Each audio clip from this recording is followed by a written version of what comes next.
السلام علیکم ناظرین، میں رئیس اعظم حیدری کولکتہ انڈیا سے فضائل ذکر پیش کر رہا ہوں۔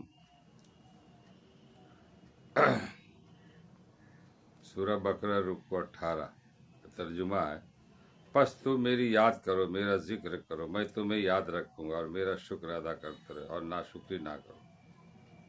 سورہ بقرہ رکوع 25 کا ترجمہ کہ پھر جب تم حج کے موقع میں عرفات سے واپس آ جاؤ تو مزدلفہ میں ٹھہر کر اللہ کو یاد کرو، اور اس طرح یاد کرو جس طرح تم کو بتلا رکھا ہے۔ در حقیقت تم اس سے پہلے محض ناواقف تھے۔ سورہ بقرہ رکوع 25۔ پھر جب تم حج کے اعمال پورے کر چکے تو اللہ کا ذکر کیا کرو، جس طرح تم اپنے آباء و اجداد کا ذکر کیا کرتے ہو، ان کی تعریفوں میں رطب اللسان ہوتے ہو، بلکہ اللہ کا ذکر اس سے بھی بڑھ کر ہونا چاہیے۔ پھر جو لوگ اللہ کو یاد بھی کر لیتے ہیں، ان میں سے بعض تو ایسے ہیں جو اپنی دعاؤں میں یوں کہتے ہیں: پروردگار ہمیں تو دنیا ہی میں دے دے، سو ان کو تو جو ملنا ہوگا دنیا ہی میں مل جائے گا، اور ان کے لیے آخرت میں کوئی حصہ نہیں۔ اور بعض آدمی یوں کہتے ہیں کہ اے ہمارے پروردگار، ہم کو دنیا میں بھی بہتری عطا فرما اور آخرت میں بھی بہتری عطا کر، اور ہم کو دوزخ کے عذاب سے بچا۔ سو یہی ہیں جن کو ان کے عمل کی وجہ سے دونوں جہان میں حصہ ملے گا، اور اللہ جلد ہی حساب لینے والے۔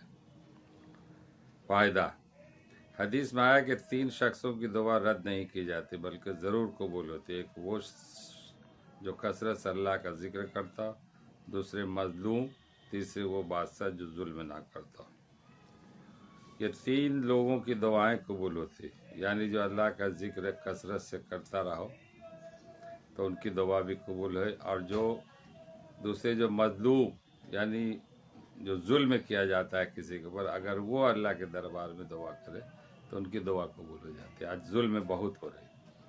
تیسرے وہ بادشاہ جو ظلم نہ کرتا، یعنی انصاف پرور بادشاہ، بادشاہت میں رہتے ہوئے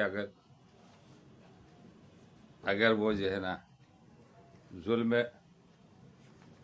نہیں کرتا ہو تو بہت بڑی بات ہے۔ تو یہ ہے اس کی جو ہے نا، تو اس طرح سے دعا اللہ تعالی ہم لوگوں کو پڑھنے اور سننے سے زیادہ عمل کرنے کی توفیق عطا فرمائے۔